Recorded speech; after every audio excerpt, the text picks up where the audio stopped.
Welcome back to Hello Nigeria. Our first guest is with us in the studio, and we're going to be looking at female genital mutilation. Now, this is a conversation we need to have in Nigeria because the female genital mutilation cases in Nigeria account for the highest in the world. Now, lots of women between the ages of 27 and 35 would experience, or most of them have experienced female genital mutilation, and we need to put an end to this. Now, not only is it a fundamental infringement of their human rights, it's also not safe. We'll be looking at the intricacies of this with someone who is an expert and advocate. She's a medical practitioner, a health contributor to The Guardian magazine. Her name is Dr. Nesochi Okeke-Igbokwe, and this is not her first time, but we're always delighted to have her here on Hello Nigeria. Thank you so much for joining us. Thanks for having me again. All right, so let's go straight into the conversation. Yes. We're looking at female genital mutilation. Now, we know that female genital mutilation is something that is born out of our culture and our tradition because they used to do it in the time past. But we understand that not every of our cultural practices should still be kept in 2018.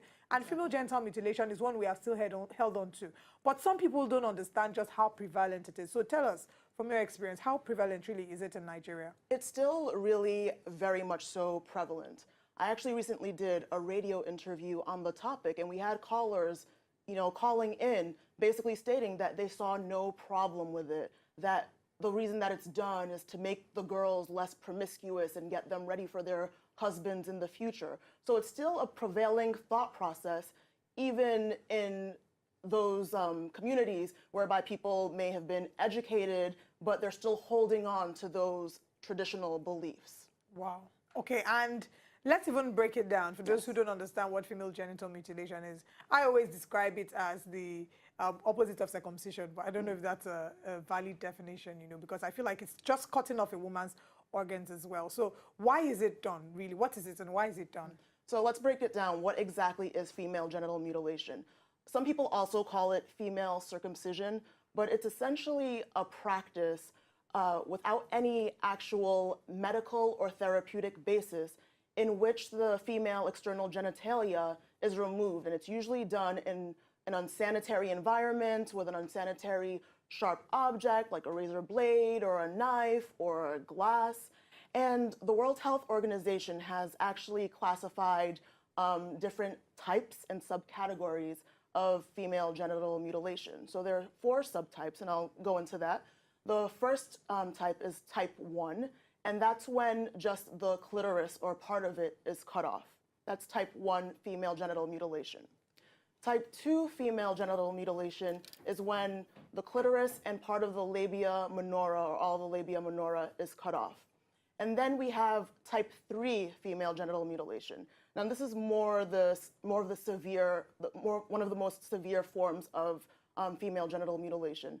And with this kind, what they do is actually cut off most of the external genitalia, including the clitoris, and then they sew together what's remaining, leaving only a little hole for urination.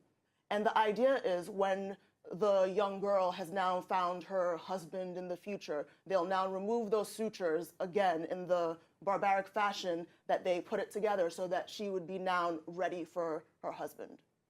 So those are 3 types, and then the last type is type 4 female genital mutilation, and this categorization is basically an unspecified subcategory, basically anything else that was not covered in type 1, 2, or 3 that can still cause harm to the female genital organs.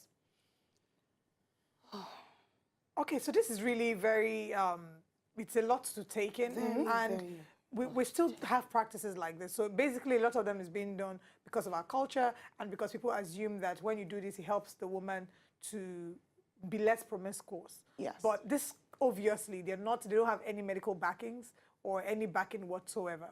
So what basically is the way out of this? We know that is an infringement of the human rights of these girls. What basically is the way out of this?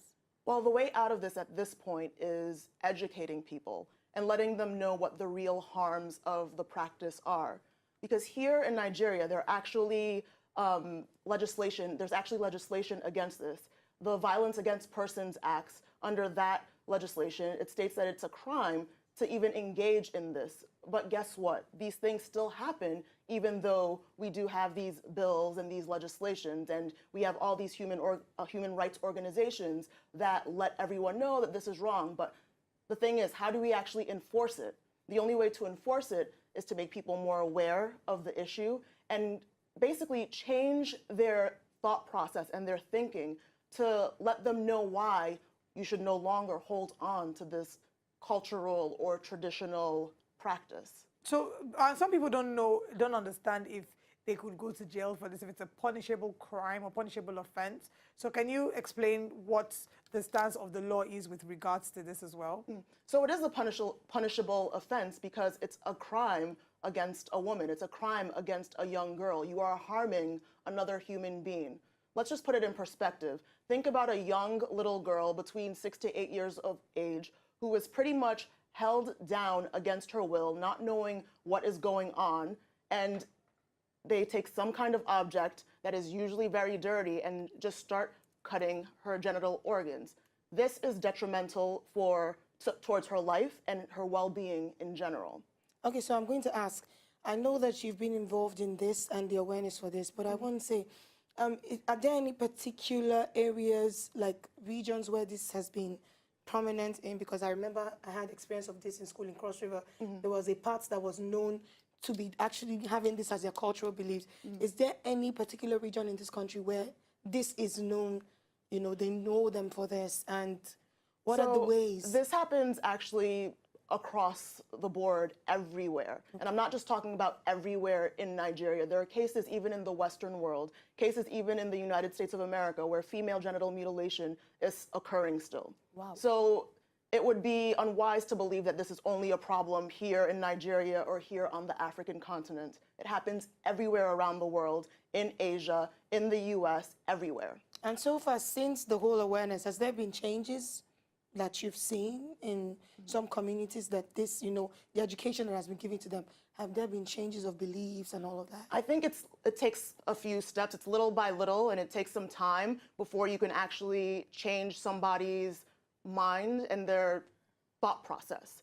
So when I discuss this, I think I try to let them know what the health implications really are, because when they realize and understand not only the immediate but the long-term consequences, then it can kind of change someone's perspective to realize that this cultural or traditional practice is harmful, is wrong, and it's a violation of one's human rights. We don't have these conversations enough. I mean, the first time I came in contact with a conversation about this was a cartoon when I was much younger as Sarah, for those of you who ever saw the cartoon Sarah.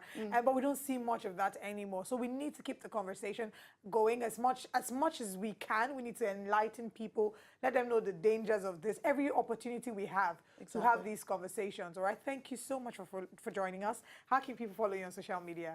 You can follow me on social media on Twitter at Dr. Nesochi, DrNesochi. All right. Thank you so much for joining us.